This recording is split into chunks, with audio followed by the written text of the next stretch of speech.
Chapter 2. Mr. Bennet was among the earliest of those who waited on Mr. Bingley. He had always intended to visit him, though to the last always assuring his wife that he should not go. Until the evening after the visit was paid, she had no knowledge of it. It was then disclosed in the following manner. Observing his second daughter employed in trimming a hat, he suddenly addressed her with, "I hope Mr. Bingley will like it, Lizzie." "We are not in a way to know what Mr. Bingley likes," said her mother resentfully, "since we are not to visit." "But you forget, mamma," said Elizabeth, "that we shall meet him at the assemblies, and that Mrs. Long promised to introduce him." "I do not believe Mrs. Long will do any such thing. She has 2 nieces of her own.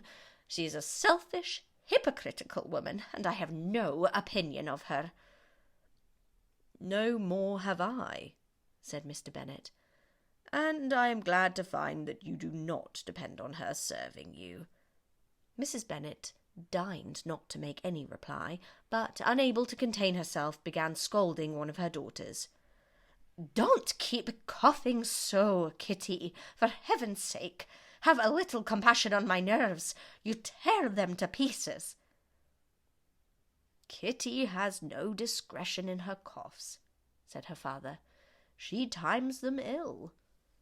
"I do not cough for my own amusement," replied Kitty fretfully. "When is your next ball to be, Lizzie?" "Tomorrow fortnight." "Aye, so it is," cried her mother. "And Mrs. Long does not come back till the day before, so it will be impossible for her to introduce him, for she will not know him herself." "Then, my dear, you may have the advantage of your friend, and introduce Mr. Bingley to her." "Impossible! Impossible, Mr. Bennet, impossible, when I am not acquainted with him myself. How can you be so teasing?" "I honour your circumspection. A fortnight's acquaintance is certainly very little.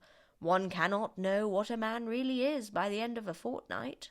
But if we do not venture, somebody else will, and after all, Mrs. Long and her daughters must stand their chance, and therefore, as she will think it an act of kindness, if you decline the office, I will take it on myself."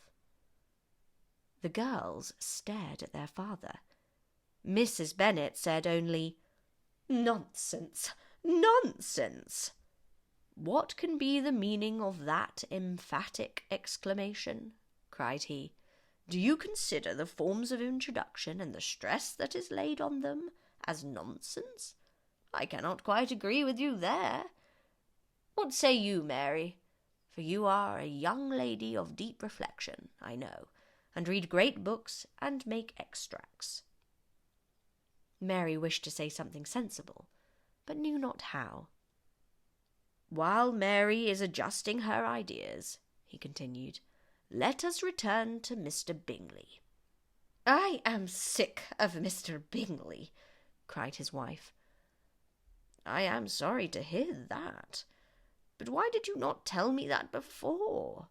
If I had known as much this morning, I certainly would not have called on him. It is very unlucky, but as I have actually paid the visit, we cannot escape the acquaintance now."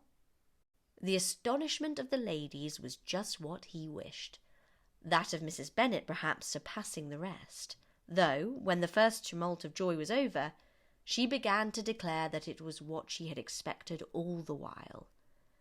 "How good it was in you, my dear Mr. Bennet! But I knew I should persuade you at last. I was sure you loved your girls too well to neglect such an acquaintance. Well, how pleased I am, and it is such a good joke, too, that you should have gone this morning and never said a word about it till now." "Now, Kitty, you may cough as much as you choose," said Mr. Bennet, and as he spoke he left the room, fatigued with the raptures of his wife. "What an excellent father you have, girls," said she, when the door was shut.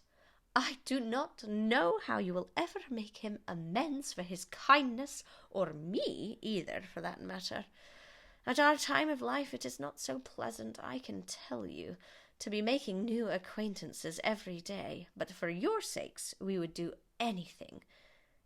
Lydia, my love, though you are the youngest, I dare say Mr. Bingley will dance with you at the next ball."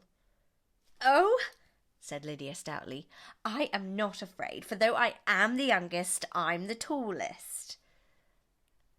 The rest of the evening was spent in conjecturing how soon he would return Mr. Bennet's visit, and determining when they should ask him to dinner.